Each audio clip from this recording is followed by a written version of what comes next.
18절부터 25절 말씀입니다.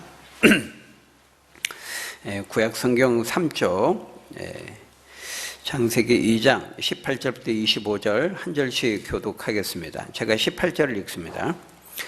여호와 하나님이 이르시되 사람이 혼자 사는 것이 좋지 아니하니 내가 그를 위하여 돕는 배필을 지으리라 하시니라.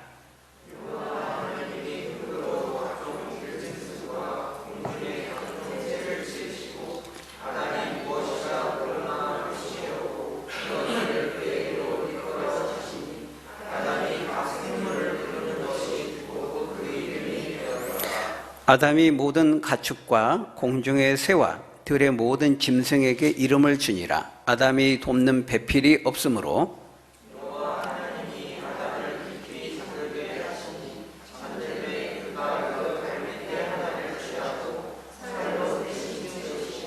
여호와 하나님이 아담에게서 취하신 그 갈빗대로 여자를 만드시고 그를 아담에게로 이끌어 오시니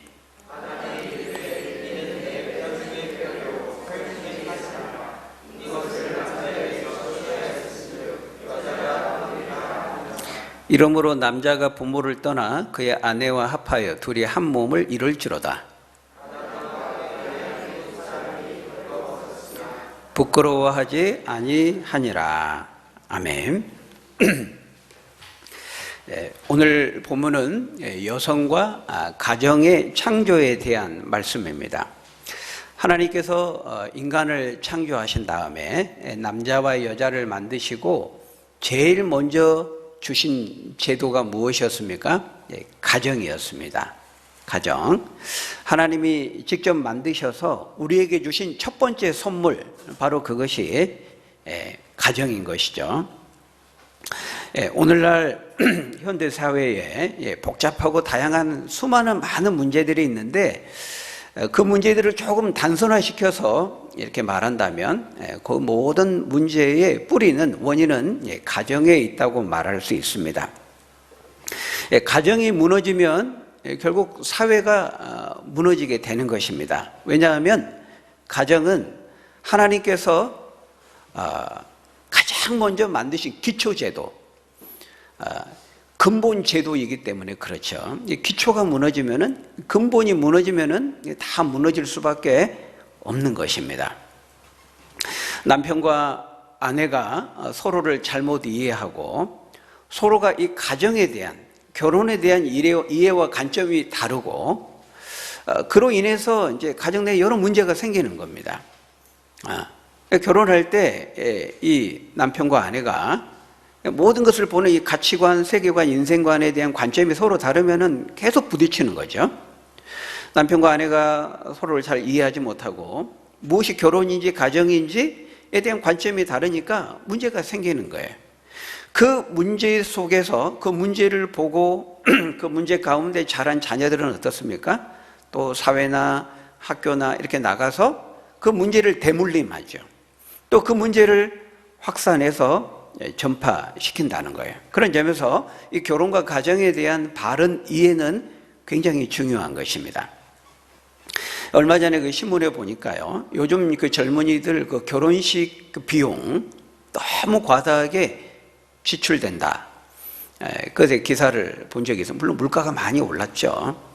결혼할 살 집 구하는 것도 힘들고 젊은이들 결혼에 하기 어려운 그런 여건들 있습니다. 그럼에도 불구하고 대부분 이제 결혼하게 되면은 이제 부모로부터 어느 정도 지원과 이제 도움을 받고 결혼식을 치르는데 그런 상황에도 불구하고 지나친 허위의식, 또 과시의식에 사로잡혀서 막대한 비용을 지불한다라는 것입니다. 거의 대부분의 자녀들이 부모로부터 물질적인 도움을 받아서 결혼식을 하고 집을 얻고 혼수품을 준비하는 것이 현실인데, 근데 요즘 젊은이들은 그걸 너무 당연하게 생각한다는 거예요.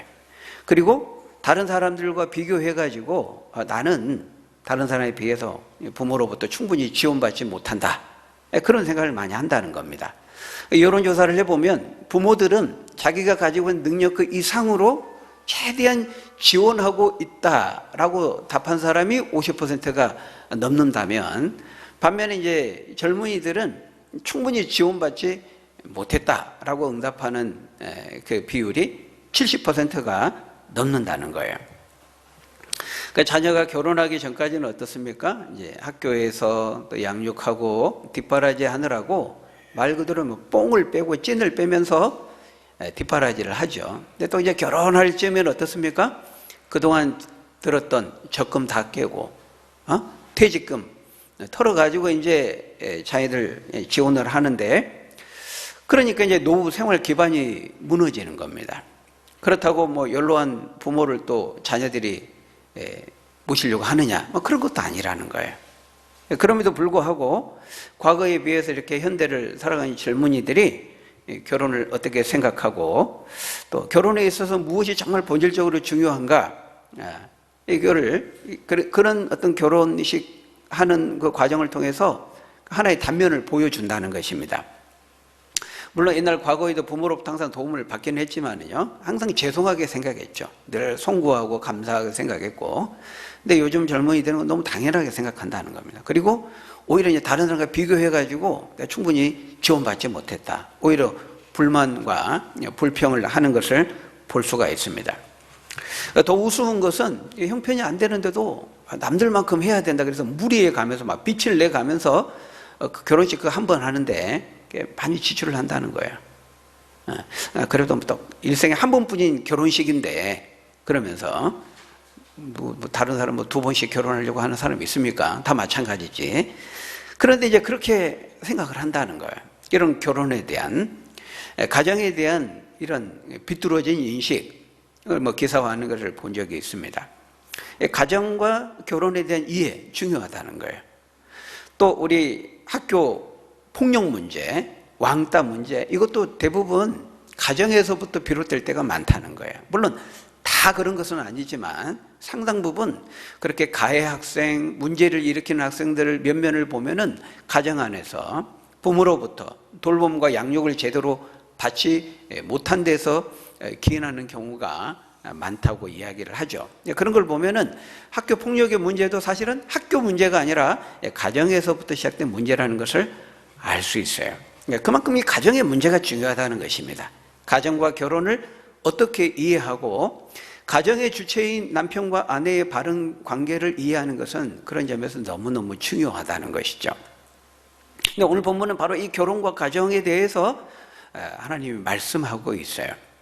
6일 동안 하나님이 온 세상과 우주를 다 창조하신 다음에 뭐라 그랬죠? 보시기에 심히 좋았더라. 토부 그랬잖아요. 심히 토부했다, 심히 좋았다, 이렇게 말씀했는데, 근데 딱 하나 안 토부한 게 있었죠. 그게 뭡니까? 오늘 보면 18절에 보니까 사람이 혼자 사는 것이 좋지 아니했다. 그래서 하나님이 아담을 위해 돕는 배필을 지으리라 생각을 품으셨다고 말씀하고 있어요. 여러분, 인간 아담에게 돕는 배필이 필요하다. 요거는 뭘 보여줍니까? 인간의 연약함과 유한함과 한계를 보여주는 것이죠.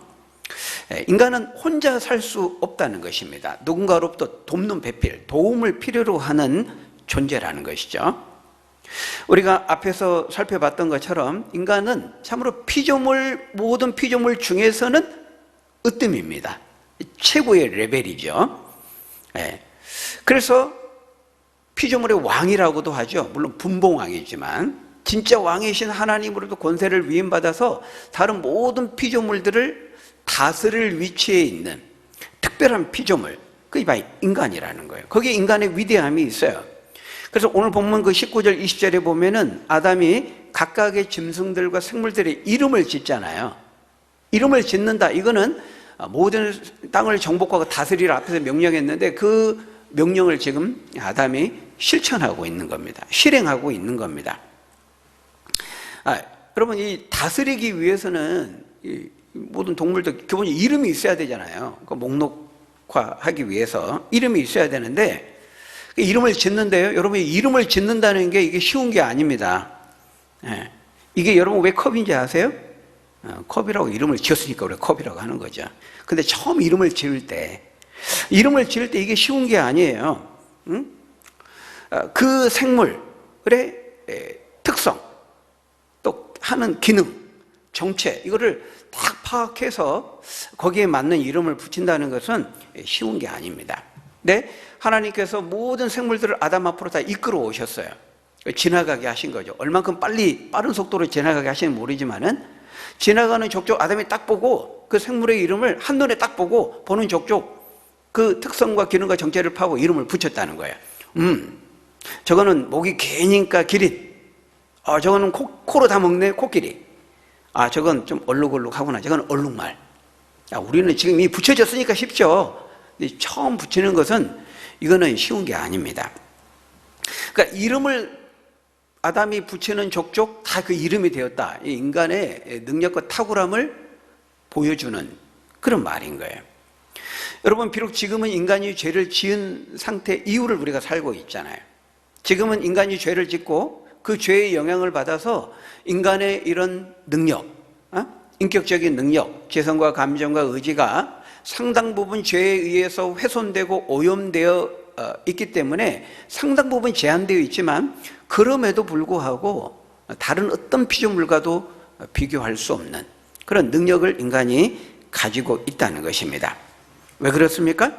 오늘 본문 19절에서 말씀하는 것처럼 다른 동물들, 생물들도 인간과 똑같이 흙으로 만들어졌어요. 재료는 같아요. 그렇지만 오직 인간만은 어떻게 만들어졌다 그랬죠? 앞에서 오직 하나님의 형상을 따라서, 하나님을 닮은 존재로, 그리고 하나님이 직접 흙으로 만드신 다음에 공기를 직접 불어넣으셨잖아요. 마치 인공호흡 하듯이. 그리고 삼위 하나님이 우리가 사람을 만들 때 남자와 여자로 만들자 하시면서 삼위 하나님이 논의해가지고 상의해가지고 만드셨잖아요. 인간의 특별함이 있는 것입니다. 동물과 똑같이 흙으로 만들어졌지만 재료와 진료는 같지만은 인간만의 독특함, 특별함, 거룩함, 위대함이 있는 것이죠. 바로 아담이 동물들 보는 족족 붙이는 그 이름이 되었다. 인간의 특별한 능력과 탁월함을 보여주는 것입니다. 그런데 이런 능력이 있음에도 불구하고 인간에게는 돕는 배필이 필요하다는 것입니다. 도움이 필요한 존재라는 거예요. 모든 피조물 중에서는 으뜸이고 최고의 레벨이 있지만, 그럼에도 흙으로 만들어진 유한한 존재라는 것을 이 돕는 배필이라는 말을 통해서 다시 한번 보여주고 있는 거예요. 인간은 유한한 존재고 혼자 살 수 없고 누군가의 도움을 필요로 하는 존재라는 것입니다. 관계적 존재죠. 혼자 존재할 수 없습니다. 그래서 전도서 4장 9절 10절에 뭐라고 말씀합니까? 우리 한번 같이 읽어볼까요? 시작. 두 사람이 한 사람보다 나음은 그들이 수고함으로 좋은 상을 얻을 것임이라. 혹시 그들이 넘어지면 하나가 그 동물을 붙들어 일으키려니와 없는 자에게는 화가 있으리라. 그래서 하나님은 돕는 배필로서 여자인 하와를 만들어 주신 것입니다. 근데 하와를 만들어 주시는데 오늘 본문을 보면 곧바로 돕는 배필인 하와를 만들어 주신 것이 아니고 19절에 보면 아담으로부터 먼저 뭘 하게 하세요? 동물들의 이름을 짓게 하시는 것을 볼 수 있어요. 그죠? 여기서 퀴즈입니다. 하나님은 돕는 배필인 하와를 만들어 주시는데 곧바로 만드시지 않고 왜 먼저 아담으로 하여금 동물들의 이름을 먼저 짓게 하셨을까요? 그런 다음에 하와를 만들게 하시잖아요. 만들어 지으시잖아요. 그 순서를 보면. 왜 그렇게 하시죠? 그 이유가 뭘까요? 바로 그 이유는 아담으로 하여금 이 돕는 배필에 대한 필요성을 실제적으로 깊이 보고 절감하게 하신 다음에 주시기 위해서인 것입니다. 바로 이것이 여러분 하나님께서 당신의 일을 이루어 가시는 방식 가운데 하나예요. 그러니까 아담이 동물들의 이름을 이제 다 짓잖아요. 보니까 다 쌍쌍인 겁니다. 짝이 있는 겁니다. 암컷이 있고 수컷이 있는 겁니다. 다 짝이 있네. 근데 왜 나만 혼자지? 이름을 지으면서 보니까는 그걸 느끼게 된 거예요. 그러면서 다 짝이 있고 쌍이 있는데 자기만 혼자라는 것을 보면서 왠지 허전함과 외로움을 느끼면서 그 돕는 배필에 대한 필요성을 깊이 절감하게 된 것이죠. 하나님은 그것을 깨닫도록 하시기 위해서 그 절박함과 그 필요를 깊이 깨달은 다음에 주시고자 하신 것이죠. 그러니까 어떤 점에서 하와, 여자, 아내의 그 소중함을 더 깊이 깨닫도록 하시기 위해서 먼저 이제 이름을 지으면서 그 짝이 있고 쌍이 있는 것을 이제 보게 하신 거예요. 그 필요를 더 실제 느끼게 하신 다음에 주신 것이죠. 여러분, 하나님께서요, 우리 인생과 역사를 이루어 가실 때 이런 방식을 종종 사용하신다는 거예요. 우리는 그런 생각하잖아요. 하나님 우리의 상황을 다 아시고 머리카락까지 헤아리시고 우리의 필요를 다 아신 다음에 그냥 다 주시면 되지. 알아서 미리 그냥 척척 다 주시면 되지. 왜 그렇게 안 하신가? 이것 때문에 그런 것입니다. 우리가 그 필요를 깊이 절감할 때, 그것에 대한 목말라 할 때, 진정한 갈급함과 절박함을 느낄 때까지 하나님이 기다리셨다가 그때 주시는 거예요. 그래서 빌립보서 2장 13절에 보면 뭐라고 말씀합니까? 너희 안에서 행하시는 이는 하나님이시니 자기의 기쁘신 뜻을 위하여 너희에게 소원을 두고 행하게 하신다는 거예요. 그냥 다 알아서 주시면 되는데, 그럼 또 처음부터 원래부터 다 있으면요, 그 소중함을 잘 몰라요. 그죠? 그러니까 하와의 그 아내의 소중함을 깨닫게 하기 위해서 그렇게 하신 것이라고 말할 수도 있죠. 아담으로 하여금 그 필요를 깊이 절감하게 하신 다음에 그렇게 하시는 겁니다. 그래서요, 우리가 여러분 언제 이 우리를 도우시는 하나님의 능력을 깊이 체험하게 되죠? 언제 우리가 나를 도우시는 하나님의 능력을 깊이 깨닫게 됩니까? 우리가 제일 인생의 밑바닥에 있을 때, 가장 가난할 때, 비천한 자리에 있을 때, 그때 우리는 어때? 그때 하나님의 도우심을 구하잖아요. 절박한 마음을 가지고 그때 하나님께 기도하게 되는 거예요. 하나님께 나아가게 되는 거죠. 하나님은 그것을 의도하신다는 것입니다. 왜냐하면 처음부터 하나님 다 주시면요, 하나님이 주신 것인지도 몰라요. 원래 그런 것인 줄 알아요. 은혜를 은혜로 모르는 거죠. 근데 하나님의 백성들은, 세상에 믿지 않는 사람들은 몰라도 하나님의 백성들은 우리로 하여금 절박함과 필요를 깊이 느끼게 한 다음에 하나님께 기도하게 하고 나아가게 하고 엎드리게 하고 구하게 하신 다음에 응답하시고 주심을 통해서 모든 만물의 주인은 하나님이시고 그 모든 것을 공급자는 하나님이시라는 것을 그 자녀의 우리에게 깨닫게 하시는 것입니다. 우리 자녀들 어렸을 때 뭐예요? 그냥 안 주죠. 주세요 해, 두 손 모이고 주세요 하세요, 이렇게 하잖아요. 그 가르치잖아요. 하나님 일부 우리를 그걸 가르치기 위해서 그렇게 하시는 것입니다. 그렇기 때문에 여러분, 기도가 참 중요한 거예요. 여러분이 하나님의 도움을 필요로 할 때, 하나님의 도우심과 공급하심을 여러분이 느낄 때, 그때 어떻게 해야 돼요? 하나님께 기도해야 돼요. 하나님, 제가 어떻게 기도하기를 원하십니까? 무엇을 기도하기를 원하십니까? 그렇게 묻고 기도해야 되는 것이죠. 하나님은 그렇게 우리가 기도하고 구하고 하나님 앞에 엎드리고 나아갈 때 응답하시고 채우시고 우리의 필요를 공급해 주신다라는 것입니다. 이게 하나님의 원리예요. 다 주실 수 있지만, 우리 머리카락에도 우리의 문제를 다 아시지만, 우리 복음서에도 말하잖아요. 예수님이 너희가 구하기 전에 전부 하나님께서 너희에게 무엇이 필요한지 다 아신다 그랬거든요. 그래도 구하라, 찾으라, 두드리라 이렇게 말씀하신 거예요. 그를 통해서 공급자가 하나님이시고 우리의 하나님이 되심을 알고 우리의 필요를 채우시는 분이 하나님이심을 깨닫게 하시는 것이죠. 여러분, 삶 속에서 하나님께 간절한 소원함을 가지고 엎드리고 구하고 기도하셔서 응답하시고 일을 행하시고 성취하시는 하나님 역사를 체험하고 간증하는 여러분 되시기를 주의 이름으로 축원합니다. 그렇게 이제 아담으로 소원함을 느끼게 하신 다음에 이제 돕는 배필의 하와를 만드시는데 어떻게 만드세요? 그 21절, 23절에 보면요, 하나님께서 아담으로 깊이 잠들게 하신 다음에 갈빗대 하나를 취해서 그 갈빗대로 여자를 만듭니다. 여러분, 하나님께서 왜 이렇게 복잡하게 만드실까요? 그냥 아담 만들 때처럼 그냥 흙으로 빚어가지고 생기 불어넣어서 여자 만들면 되잖아요. 근데 왜 이렇게 복잡하게 만드시죠? 여러분, 그것은 아담과 하와가 아담의 몸으로부터 나온 거잖아요. 아담과 하와가 남편과 아내가, 남자와 여자가 그렇게 뗄래야 뗄 수 없는 긴밀하게 연합된 관계라는 것을 보여주시기 위해서 그렇게 하신 것입니다. 여러분, 이 갈빗대라는 말이 히브리어로 첼라인데요. 첼라. 이 첼라라는 말은 원래는 옆구리, 옆면 이런 말입니다. 근데 이제 우리나라 말로 번역할 때 옆구리, 옆면 이렇게 번역하지 않고 이제 갈빗대 이렇게 이제 번역을 한 거예요. 어쨌든 하나님께서 아담을 만드실 때처럼 그냥 흙으로 지으시고 생기를 불어넣는 이런 방법으로 그냥 지으시면 되는데, 그렇게 하시지 않고 이렇게 굳이 아담의 그 일부인 갈빗대를 취해서 만든 것에는 깊은 뜻이 있다고밖에 말할 수 없는 거예요. 그만큼 남자와 여자는, 남편과 아내는 긴밀한 관계를 가지고 있다는 것을 보여주는 것입니다. 이 심장을 감싸고 있는 갈빗대에도 취해서 하와를 만든 거예요. 여자를 만든 거예요. 그 말은 그만큼 여자가 소중한 존재라는 것입니다.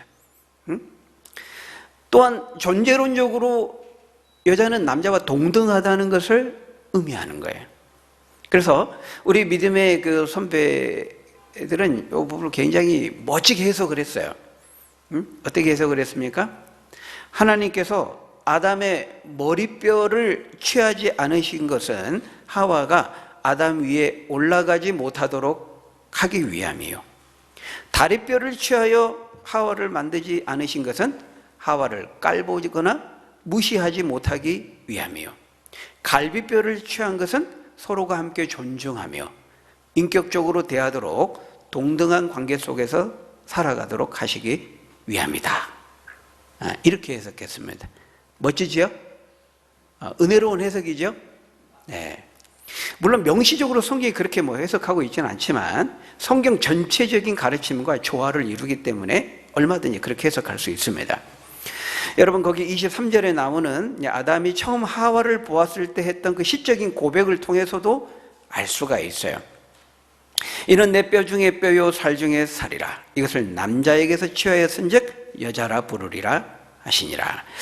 하와를 만든다. 하나님이 하와를 아담이 이끌어 오셨다. 아담이 하와를 처음 봤을 때 했던 고백입니다. 성경에 나오는 최초의 시적인 표현이 바로 이는 내 뼈 중에 뼈요 살 중에 살이라 하는 것입니다.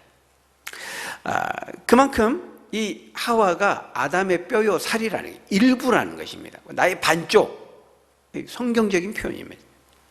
여러분, 히브리어로요, 남자는 이사이고 여자는 이슈입니다. 어근이 같습니다. 그러니까 남자의 이사에서 이슈가 나온 겁니다. 우리는 남자 여자 하니까 좀 연관성이 없는 것 같아요. 히브리어 그 언어를 보면은 이사와 이슈예요. 그러니까 이사에서 이슈가 나온 거예요. 그만큼 남자와 여자의 관계, 남편과 아내의 관계는 소중하고 뗄래야 뗄 수 없는 관계 속에 있다는 것이죠. 여러분, 여자가 남자의 갈빗대로 만들어졌기 때문에요, 원래 둘은 하나인 것입니다. 같은 몸에서 나온 것이죠. 그래서 남자와 여자는요, 서로 보면 끌림이 있는 거예요. 이성적인 끌림이 있는 거예요. 이건 역시 하나님께서 주신 것입니다. 이것이 있어야 한 몸을 이루고 생육하고 번성할 수 있는 것이죠. 그래서 거기 23절을 보면요, 아담이 하와를 보고 어떻게 반응한 거예요? 첫눈에 뿅 간 겁니다. 하와를 딱 데리고 오니까 이는 내 뼈 중에 뼈요 살 중에 살이로다. 이렇게 읽으면 안 되는데 기름기가 좀 있어야 되거든요. 이게 지금 좀 약간 느끼하게 고백을 해야 되는데 이게 지금 사람 고백인 거거든요. 어떻게 읽어야 됩니까? 재주가 없어가지고. 이는 내 뼈 중에 뼈 살 중에 살이다. 남자에게서 나왔으니 여자라 하리라. 그러니까 이사에서 나왔으니 이슈라 하리라. 이 말은 뭐예요? 반쪽이다. 내 반쪽이다. 내 몸이 일부다. 내 반쪽이다. 이렇게 아담이 고백을 했다는 거예요.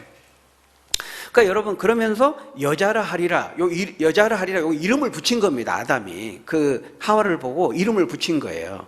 아담이 다른 동물도 다 이름 붙이듯이 아담이 여자라 하리라고 이름을 붙인 겁니다. 근데요, 그 전에 아담이 많은 동물들을 보면서 이름을 붙일 때하고 완전히 틀려요. 앞에서 이름을 붙일 때는 어떻습니까? 그러니까 지나가는 중 별로 감흥이 없이, 감정이 없이 어떤 점에서 사무적으로 그냥 이름 붙인 거예요.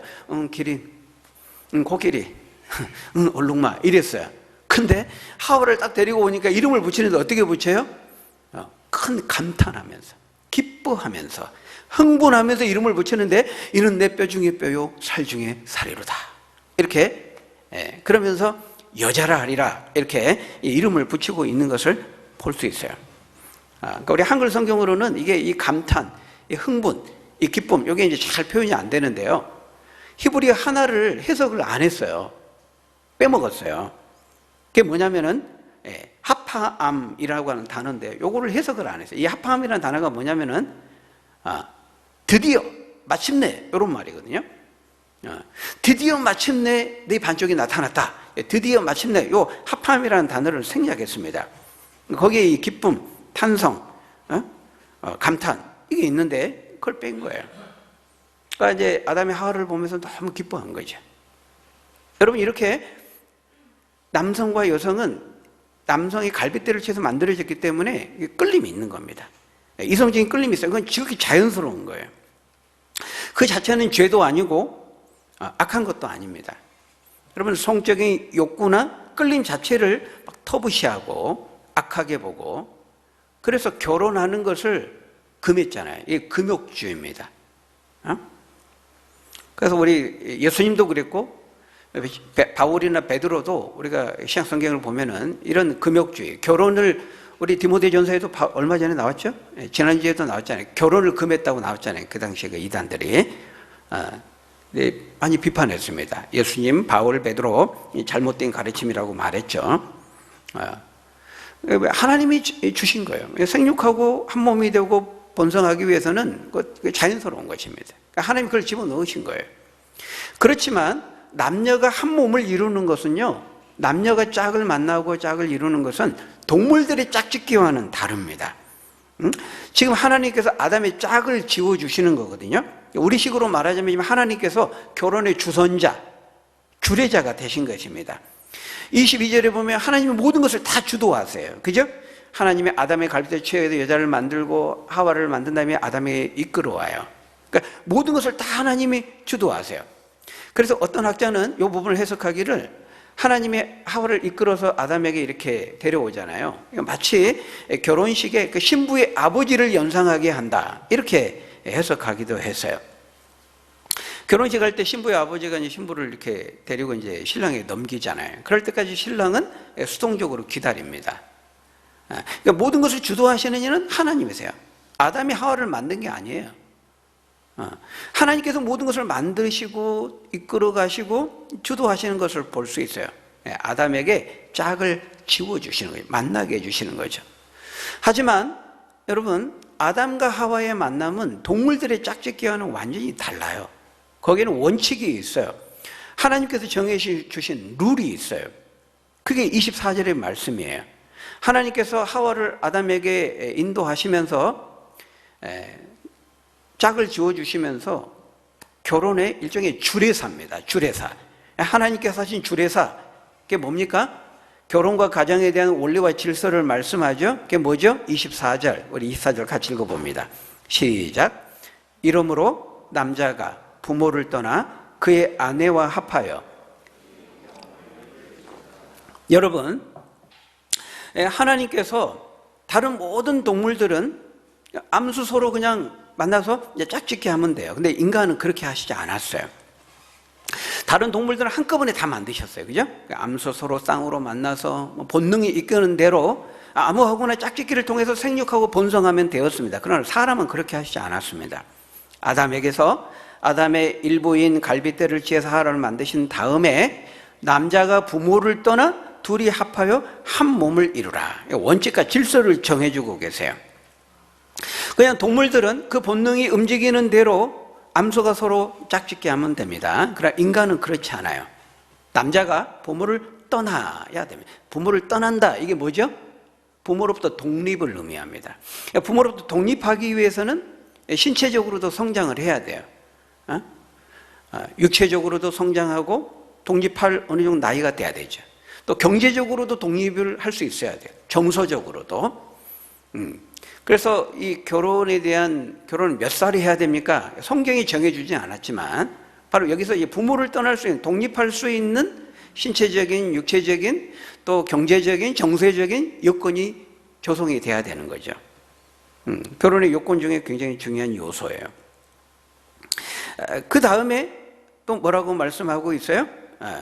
그 결혼에 있어서 가정에서 매우 중요한 원리와 가르침을 말씀하는데요. 어떻게 부부가 되고 가정을 이룬다고 말하고 있어요? 여기 말씀하죠. 명백히 한 남자와 한 여자입니다. 한 남자와 한 여자. 그런 점에서 여러분, 동성애는 부부가 될 수 없어요. 일부 다처제, 일처다부제 성립될 수가 없는 겁니다. 하나님께서 분명히 창조 질서로 남자와 여자를 만드시고 가장 중요한 결혼과 가정의 제도를 세우시는데 명백하게 말씀하고 있어요. 가정은 한 남자와 한 여자가 만나서 결혼을 하고 가정을 이루는 것이라고 말하고 있어요. 남성이 있고 그 남성의 갈빗대를 쥐어서 만든 여성이 있는 겁니다. 두 성밖에 없어요. 제3의 성, 중성 없습니다. 오늘날 성이 만 50가지가 된다 그러죠? 말도 안 되는 얘기예요. 유럽에서는 어느 나라에서는 1년마다 자기가 성을 선택한다 그래요. 희한한 일입니다. 아침에는 아침에는 남자고 저녁에는 여자고, 아침에는 여자고 저녁에는 남자고, 자기가 성을 결정한다는 거예요. 선천적으로 생물학적으로 하나님이, 예전 꼭 하나님이 아니어도 조물주가, 신이 이렇게 정해진다고 사람들은 믿었는데 지금은 자기가 정하는 겁니다. 그걸 젠더라 그래요. 젠더. 말이 됩니까, 여러분? 우리가 이런 시대 속에 살고 있어요. 가정을 다 깨뜨리는 겁니다. 결혼과 부부, 가정을 다 파괴하는 거예요. 해체시켜버리는 거죠. 아까 말했죠? 사단의 고도의 전략입니다. 가정은 가장 기초적인 제도예요. 첫 번째 만드신 제도예요. 근간이 되는 제도예요. 그걸 무너뜨리면 다 무너지는 겁니다. 그래서 성경에서 이 동성애를 가지고 그렇게 하는 거예요. 그 좌파 사회주의, 공산주의 그 사회를 실현하려는 사람들에게서 나온 겁니다. 이게 마르크스, 그 다음에 다윈의 진화론, 이게 다 서로 맞물려 있어요. 그들이 원하는 세계를 꿈꾸기 위해서는 성경을 무너뜨려야 되는 거예요. 성경에서 남성과 여성을 말하기 때문에, 그걸 말하면 또 길어지니까 이건 말이 안 되는 거예요. 하나님께서 분명히 말씀하고 있어요. 성은 자기가 결정하는 게 아닙니다. 성적 자기 결정권, 성도 자기가 정하고 그 성을 사용하는 것도 자기가 정하고, 꼭 결혼 안에서 꼭 그런 전통, 다 전통이면 기독교 가르침이거든요. 그 전통에 얽매일 필요가 없다는 겁니다. 자기가 원하는 대로 사용하는 것이 성의 해방이라는 거예요. 프로이트의 그 성해방론 그런 거 아닙니까? 이게 진화론, 마르크스, 이 세계의 사상이 딱 맞물려 있는 거예요. 여러분, 여기 명백하게 말씀하고 있어요. 가정과 결혼은 한 남자와 한 여자의 결합을 통해서 이루어진다고 말씀하는 겁니다. 남자와 여자가 연합하여 한 몸을 이룬다. 이 연합한다라는 말은 남자와 여자의 동등함을 말하는 것입니다. 함께 서로의 돕는 배필이 되는 거예요. 연합해야 된다는 건 혼자는 안 된다는 거예요. 여자만 남자의 돕는 배필이 아닙니다. 남자도 여자의 배우자예요. 돕는 배필이에요. 혼자로는 안 되기 때문에 하나님 돕는 배필을 주신 거죠. 어떤 사람들은 이 여자를 돕는 배필로 하루를 만드시다 하니까, 이 돕는 배필이라고 하니까 여자는 남자보다 열등하다. 왜? 돕는 거니까, 어시스트 하는 거니까, 뭐 조수처럼, 보조자처럼, 시중을 두는 조수와 같고 보조와 같다, 보조자와 같다. 그래서 여자가 남자보다 열등하다. 여러분, 전혀 그런 말이 아닙니다. 돕는 위치에 있다는 것은 열등하다는 게 아니에요. 그리고 따지고 보면 사실 여러분, 뭔가 도움다면 그 사람들에서 뛰어나니까 도울 수 있는 거 아니에요? 코치와 감독이 선수보다 더 잘하니까 돕는 거 아니에요? 그렇게 말하면 안 되죠. 오히려 논리적으로 안 맞는 거죠. 여러분, 여기 돕는 배필할 때, 돕는다라고 할 때 히브리어의 그 쓰임새를 보면은 하나님께서 우리를 돕는다 하실 때도 이 단어를 씁니다. 하나님께서 이스라엘을 돕는다 할 때 똑같이 이 단어를 써요. 그러면은 하나님이 우리보다 열등하다는 겁니까? 말이 안 되는 해석인 거죠. 그러니까 남자나 여자나 남편이나 아내나 다 서로 온전치 못하고 완전치 못하기 때문에, 혼자 있는 것이 토부하지 않기 때문에, 좋지 않기 때문에 서로의 돕는 배필로서 서로를 붙여주신 거예요. 그래서 부부는 둘이 아니라 하나라고 말하는 것입니다. 왜? 반쪽과 반쪽이 서로 결합될 때 진정한 하나가 되기 때문이죠. 그래서 두 사람이 결혼하면 하나가 되는 겁니다. 그러니까 하나가 됐기 때문에 나눌 수가 없는 거죠. 예수님이 결혼의 주선자의 주례자인 하나님께서 두 사람을 한 몸이 되게 하셨으니 그 누구도 그 무엇도 이 하나됨을 나눌 수 없다. 쪼개거나 나눌 수 없다. 그랬잖아요. 마태복음 19장 6절 우리 같이 읽어볼까요? 시작. 그런즉 이제 둘이 아니요 한 몸이니 그러므로 하나님이 짝지어 주신 것을 사람이 나누지 못할지니라. 네. 여러분 누가 짝지어 줬다고요? 하나님이 짝지어 주신 거예요. 그래서 우리가 앞에서 봤잖아요. 하나님이 다 주도하시잖아요.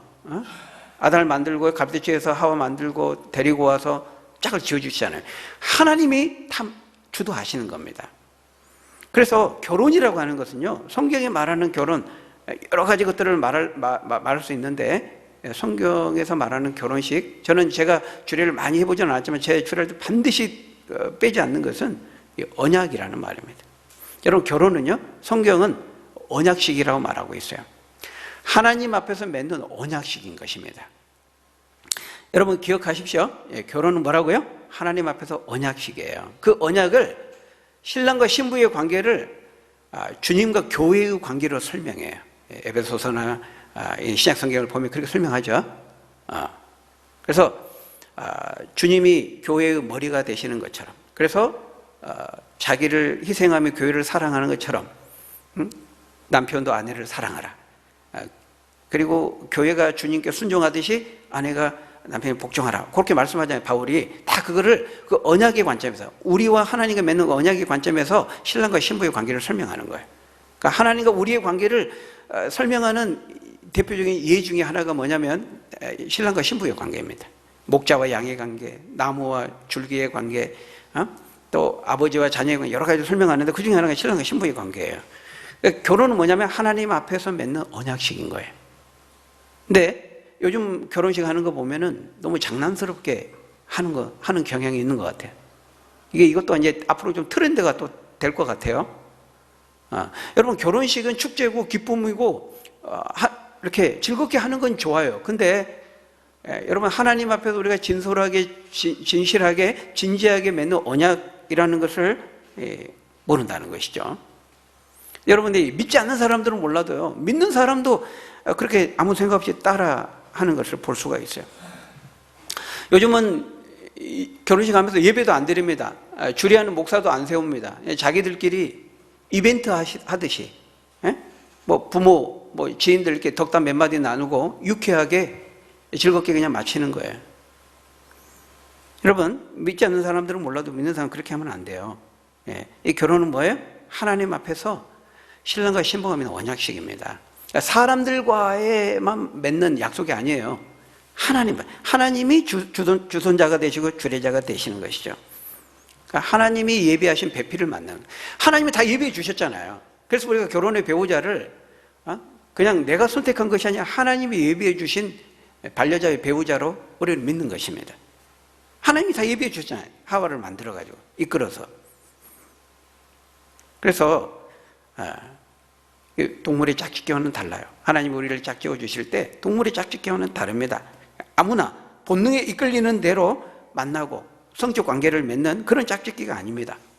주선자 대신 하나님 앞에서 남자가 부모를 떠나 아내와 합하여 결혼이라고 하는 하나님이 정해주신 질서와 울타리 안에서 한 몸을 이루는 것입니다. 여러분, 오늘날 가정이 무너지고 부부가 깨어지고 있는데요. 왜 그런가? 하나님께서 정해주신 이 질서와 원리를 무시하기 때문에 가정이 무너지고 황폐화되고 있는 것입니다. 바라기는 저와 여러분들이 하나님이 정하신 이 질서와 말씀을 따라서 가정을 잘 세워서, 그래 지금까지 그러지 못했다면, 바르게 알지 못했다면 우리가 회개하고 하나님의 질서와 말씀을 따라서 우리 부부관계, 또 가정, 결혼 우리가 바르게 이해해서 우리 가정을 잘 세우는 것이 이 세상을 잘 세우는 그 비결이 되는 것입니다. 하나님의 말씀과 정해주신 룰과 질서와 그 원리를 따라서 우리 가정을 건강하게 세워서 세상을 건강하게 바꾸고 세우는 저 여러분들이 다 되시기를 예수님의 이름으로 간절히 축원합니다. 기도하겠습니다. 아버지 하나님, 무너지고 깨어지고 해체되고 파편화되어 가고 있는 오늘날의 이 가정과 결혼의 그 모습들을 우리가 보게 됩니다. 하나님이 남자와 여자를 만드시면서 결혼과 가정을 제정하시면서 정해주신 그 질서와 그 원리를 따르지 않기 때문에 참으로 결혼과 가정이 행복하지 못하고 하나님이 원래 의도하셔서 누리기를 원하셨던 그 복됨을 누리지 못하고 깨어지고 황폐화되고 있는 것을 보게 됩니다. 우리 믿는 사람들이 이 가정을 향한, 결혼을 향한 하나님의 그 질서와 그 뜻과 의도와 그 원리와 목적을 잘 헤아려서 우리가 알고 실천하고 먼저 누리고 우리 가정을 잘 세워서 세상을 도전하고 세상에 영향을 주고 세상을 변화시키는 우리 믿음의 부부 또 결혼, 가정 될 수 있도록 하나님이 축복해 주옵소서. 예수님 이름으로 기도합니다. 아멘.